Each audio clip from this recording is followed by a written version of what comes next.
Dani and Andre are okay after all. Derek could move on, but still can't move on. And Ted is still stupid.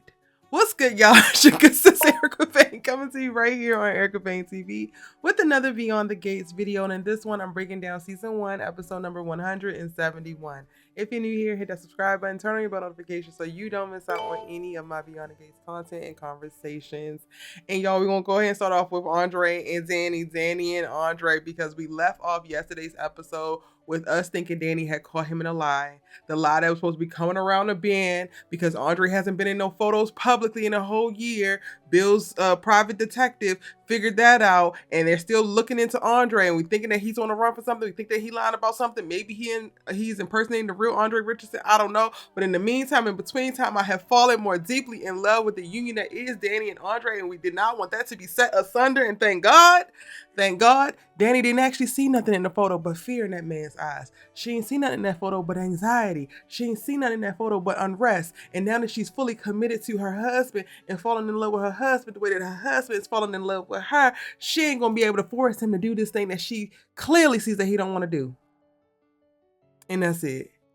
Anticlimactic, but I'll take it, because like I said, I still want this relationship to go. Y'all, okay, don't mind my nails, because I don't working out. So y'all gonna see me use my hands? Yes, they messed up. Anyway, I'm glad that they're not breaking up, but also I want the writers to stop playing with me. That's what I want. They're playing with us. They're playing with us with the whole dangling of the carrot. Is Vernon cheating on Anita with old girl? He ain't. But the way that they wrote it, the way that they plan, it's like giving all of the things of like, yeah, it looked like my grandmother. Actually, this is what my grandmother had to say. She said, "You want to go back to my place?" He said, "No." Because that's where they practice the singing. All right, I'm going to leave it to you. I don't think that he would do that, but if he did, then shame on him. That's what he's doing. He left. How'd he leave his cufflinks there? Why I got to take his cufflinks off? I don't know. I think, again, I told you, I think these writers is playing games with us.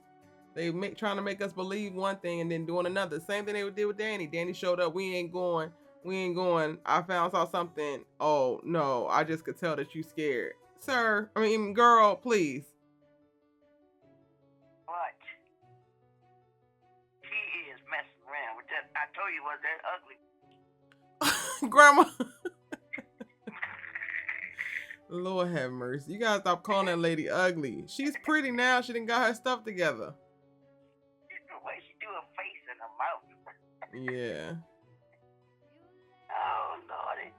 But it was a light episode. Yeah, it was. And somebody all over Jerri.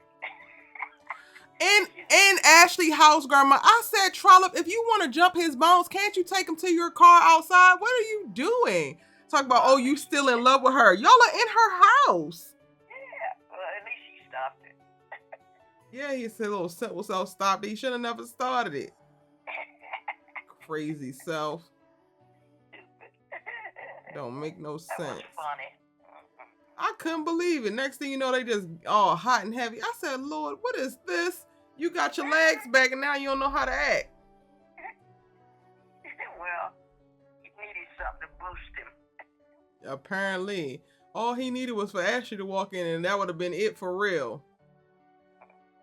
Well, she might have gotten jealous. I was hoping she did come in. But she don't know what she wants. She's stupid. She don't, Grandma. I'm so sick of her. I am so sick of her. She just jumped from one to the next. Once Andre turned her down, now she back. Like, girl, please. And Naomi, you need to go deal with your clients or something, girl, because you're getting on my nerves. Naomi's stupid too. She's trying to give advice to every damn body like she knows everything. Grandma, not too much on Naomi now. Naomi, she getting on my nerves too. Yes, she is. Yes, she is. Cat, she's just crazy.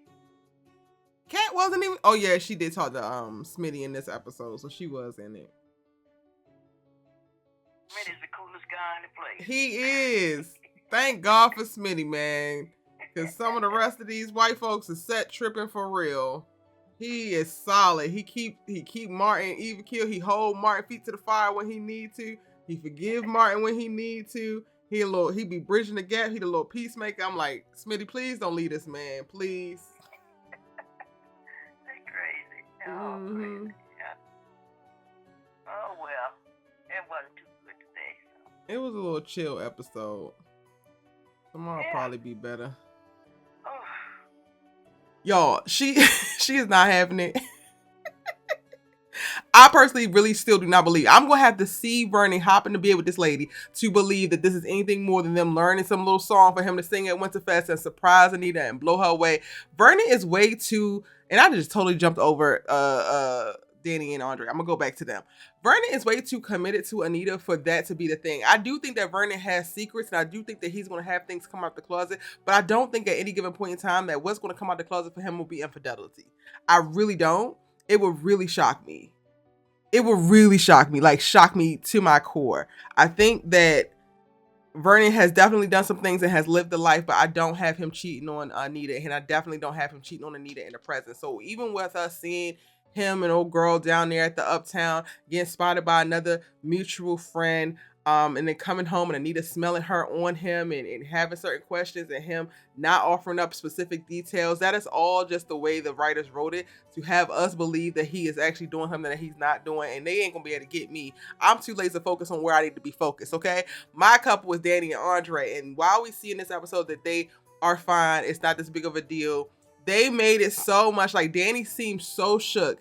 And shout out to Karla because she is just so brilliant, y'all. She is so brilliant as an actress. I just love her in this role as Dani.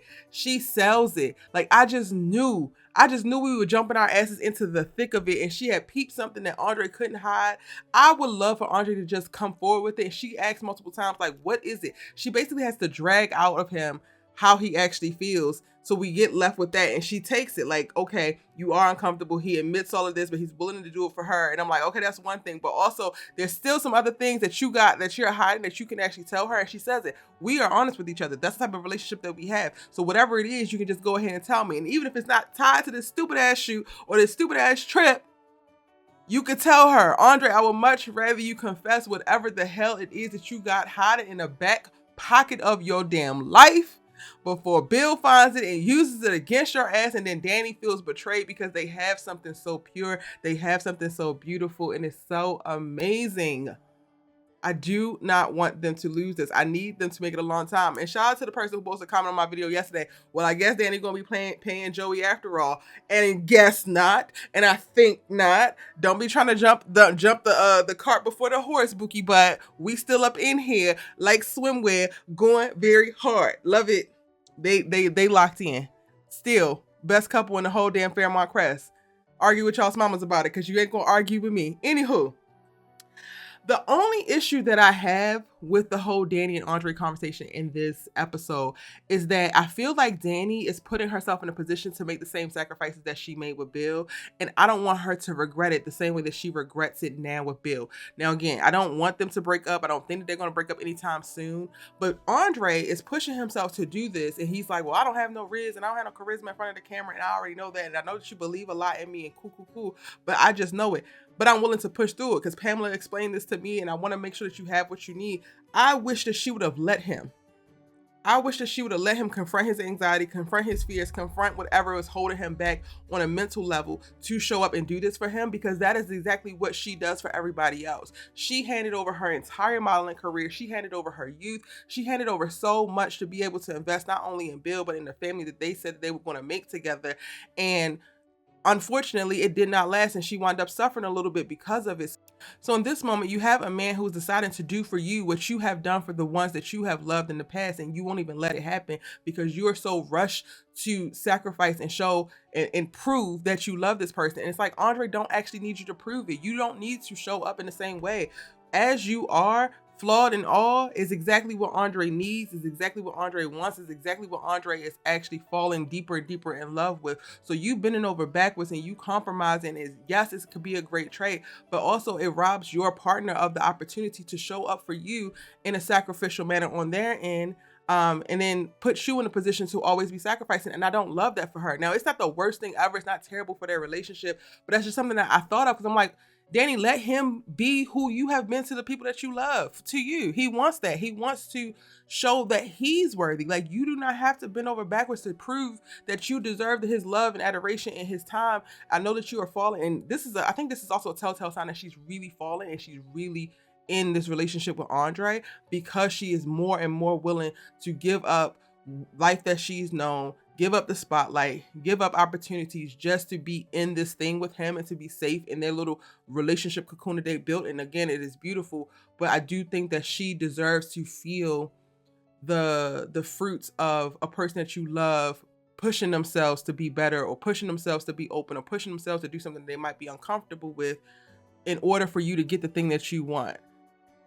Because it's not always like, she just deserves reciprocity that she hasn't experienced, and Andre is willing and able to give it to her, but she's kind of stopping him from doing so. And I'm just like, Dani, please get y'all's asses on this plane. Now they wind up getting their asses on the plane, but they're going to LA now just specifically for the honeymoon. And I'm like, y'all could have just did the damn shoot and then figured it all out then. Because Andre also, I get what you're saying, but you don't want to be the reason that her career don't kick off because you will be terrible in photos. Like, I wasn't really buying that. So again, I feel like you're like masking what you're really hot in. And I really wish you would just come out with it. Even if it's a secret that Dani has to keep from everybody else at Fairmont Crest, she's so in it right now that she is locked in with him. I don't think that there's pretty much anything that could be said by Andre that would make Dani turn away from him, especially after he's been so vulnerable about his insecurities and his feelings of lack when it comes to losing his family, right? So at this point, I feel like I'm gonna be waiting on pins and needles for the other shoe to drop when it comes to Andre and whatever he got hot in his history or his past. And I actually hate that because it's going to temper how much I can enjoy Dani and Andre. And I feel like I deserve to enjoy Dani and Andre. Ugh. Okay, moving on. Ted is stupid. Ted will continue to be stupid. And this is why I can't give him a damn inch, because he always wants to take a mile. Last episode, I said, I'm going to give you some time because you just walked in this episode into this brunch. He didn't pull up a seat yesterday, but today he did. Now he breaking bread with this hoe?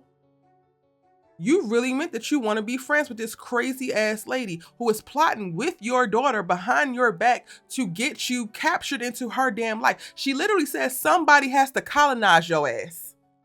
That is what she said, Ted. And you sitting here breaking bread like it's all cool. You sitting here kicking it like y'all homeboy and homegirl that go way, way back. What if Nicole walked through the door right then and there? And yes, they're not together. Yes, technically she don't owe him anything, but Ted is claiming from the deep down in his soul and his gut, everything of his heart and his mind. Oh my God, I wanted my wife back. Oh my God, Nicole is everything to me. And yet and still he makes stupid ass moves that put him in a position to be questioned, to be looked at sideways. Because there's no way in hell a man who wants me back so bad or who never wanted the divorce to go through will be sitting and breaking bread with the goofy ass lady who was wreaking havoc on my damn family. Regardless of if his damn daughter was there. He can say what he got to say, keep his ass standing and keep it pushing. That's the first thing I'm on your ass about, because you're sitting right next to Leslie, feeding into her goofy ass delusion. And now you're going to be shocked when all of her damn grand ass plans get to rolling around again as if you don't know this crazy ass lady that you impregnated forever ago. But fine. The second part is you leave this damn brunch after sitting down and pseudo breaking bread with these goofy ass people without actually speaking to Eva about the things that you spoke to Kat about. You now know that she slept with Tomas. You now know that there are certain things that she has been doing behind your back or without you being able to see or have visibility into it. And Kat feels like you don't hold her accountable for that and you don't even address it. It's like it never even happened. So Eva gets to continue on being the apple of your goofy ass eye, throwing dads out she throwing them joints on everything like they damn parsley now. Without ever experiencing you try to hold her accountable the same way that you've been holding your first daughter accountable. Interesting. So yeah, I'm back on Ted's ass, and yeah, Ted is still a stupid loser, because there's no way that I can really respect you trying to get Kat to come along and to take Eva in and accept her as a sister while you also don't treat Eva like the rest of your kids. If Martin did some untoward stuff, you would be like, Martin, that's fucked up. Kat, you feel like is doing untoward stuff to Eva and you're saying, Kat, I need you to stop that. I don't want you to do that. But when it comes to Eva, she hiding motorcycle jackets and helmets because her mother tried to kill Laura twice. She's sleeping with people's boyfriends. She's doing all types of goofy ass and you are saying mum's the word about it. but Kat's supposed to do better. Yeah, Kat will do better when Ted does better. And that's for everybody who's on either side in the comments. I'm standing 10 toes down. Y'all, my grandmother, y'all. My grandmother almost hung up on me today. I was doing my little walk and she was like, she's on either side heavy. And I'm like, I don't care. At the end of the day, everybody needs to be accountable. You cannot just hold Kat accountable. For everybody who is just trying to hold Kat accountable, I'll wait until y'all hold Eve accountable. Then we can actually have a grown-up ass conversation. Until then, argue with the wall because you ain't going to be arguing with me. Anywho, Derek, step your trifling ass up. Because while I don't like you or your Wonder Bread ass twin, while I think your plan to pop out, surprise, I can walk at my wedding is dumb as hell and has always been dumb as hell from the inception of the damn plan. I was saying that Ashley is set tripping a little bit. She is doing a little bit too much and she's overreacting. Yes, you were not truthful with her. You lied by omission in reference to what was going on with your disability and the progression of your disability or the growth out of a disability. And yet and still, she was also hiding things from you. She is mad that you were acting accordingly to signals and signs that she was indirectly given, tied to another man. Both of those things are damn true. Both of y'all acted insecurely. Both of y'all have so much that y'all need to talk about, but you don't actually talk about it. You are gripping or too damn codependent in this relationship, and this lady just needs a man. It don't even have to be you. It just happened to be you because you needed her. And then once she gets mad at you, she runs over to Andre. When Andre say no, then she run her ass back to you. So I don't even trust her, period. But when you decide to go hooking up with the fireman or the firewoman trollop of the damn station on this girl's couch, that's where I draw the line. That's where I throw up the red flag. That's where I actually stand by Ashley for a split second because again, I don't like that lady. But you did ass wrong to be slobbing down Maria, whoever the hell her. I don't even know her name. I'm not gonna go look for her name. I had a glimmer of hope, like, oh, he's about to have another love interest. Let this progress naturally. Nope, they already slobbing each other down. What the hell is going on? And in her house, yes, Derek winds up stopping it, but it's after y'all are already slobbing each other down. And then little goofy ass fire lady trollop talking about, well, you're still in love with her. Y'all are still in her house. It ain't even about if he's still in love with her. Y'all are still in her house. Are you gonna jump his disabled ass bones on her couch? What is going on here? You're dead ass wrong, Derek. You need to take your dead ass wrong ass down to that fire station or to the bunk bed that you were sleeping on with them 16 other roommates that you had and take little Miss Trollopy ass firefighter lady with you. Cause that's trifling. Naomi, your ass is going to time out because you got a little bit too much dip on your chip, but I'm not going to say too much because they already reading your ass for filth in the comment section. She just is a little bit too aggressive for me right now. And I hate saying that because I am an aggressive person. I am a passionate person. I am a very outspoken person. And sometimes we get miscategorized and sometimes people use that and try to make that such a negative thing. But unfortunately right now, Naomi, you got too much dip on your chip and your aggression when it comes to like standing that Derek is so dead ass wrong. It's too much. You're doing a lot. And you're being what they like to stereotype us dark-skinned black women as. And I actually hate that for you, girl. I really hate it. Listening to her talk to Ashley is like, oh, maybe, I don't know. I'm still nervous. Girl, you need to know he ain't and it's just like, why are you so damn invested in these white people love? First of all, Naomi, don't you have something else better to do? And then Shanice, don't you be bringing your little sidekick ass around here talking about, so yes, you got to do what's best for you because both of y'all have been watching this girl yo-yo back and forth between these two men, pining after Andre while claiming to be committed to Derek. So like, let's not. And then they had Naomi of all things say, there's some people who will just tell you what you want to hear. Y'all are doing that. The truth is she's right to be questioning it, even though she needs to take a season to be by her damn self. But she has also added to the delusion and to the insecurity that Derek is actually navigating. And while he made terrible decisions that could compromise their trust, she put him in a position to do so. He wasn't making that up. It's a whole different story if the man is jealous, if he's insecure with no actual proof or no actual instances to actually call to elicit that. But that is not the case when it comes to Ashley and Derek. So Shanice and Naomi, y'all two need to shut the hell up and go do something else and leave this little white woman to figure this out on her own. It's called growing up. Again, I don't think that Vernon is cheating. That's the only other thing that went down in this episode. Derek, Yeah, that's it. It was a pretty light episode. It kind of gave filler for me, but you know, I always got something to say about Ted, and it honing in on Ted. I think that Leslie is going to keep going. I've already, like, in my episode 170 breakdown, I talked about how Eva needs to be proactive in trying to keep her mom in check, because she's been proactive in her mom's plans. But y'all don't hear me though. Y'all are just standing Eva so damn bad. Whatever. I don't like that she like really is like begging Jan in this episode, don't leave. I need you to be the buffer. Won't you just tell your dad what you know? Crazy ass idea. Why don't you just tell Ted the same way that you be telling Leslie everything that you know that's going on in Ted's world? Why don't you just tell Ted what the hell Leslie is telling you and let they asses figure it out? Let her figure out that she can't trust you to reveal X, Y, and Z, and then that will pull you right out of it. Any of those decisions, any of those statements will help put Eva in a better light, will actually put her on the right path to be doing what's right by both parties.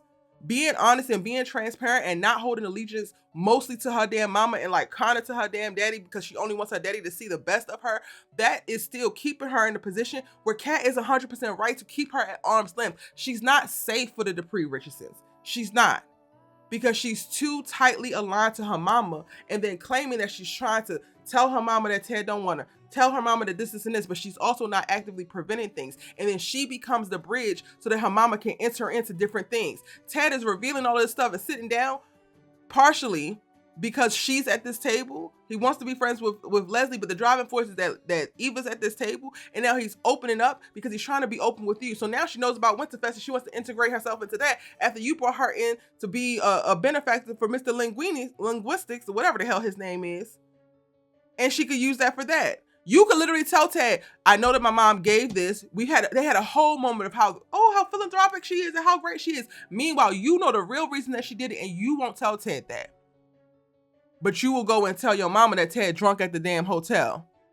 That's when y'all lose me when it comes to this unbridled, unrequited ass Eva support. It's wild, which is why I gotta stand 10 toes down behind my good sis Kat, even when she tripping. Because see, I can do that. I got my wits about me. I can say that Kat's wrong, but then also back up when she's right. Y'all just saying Eva right, and y'all know damn well a good amount of the time she's dead wrong. But I'll see you in the next one.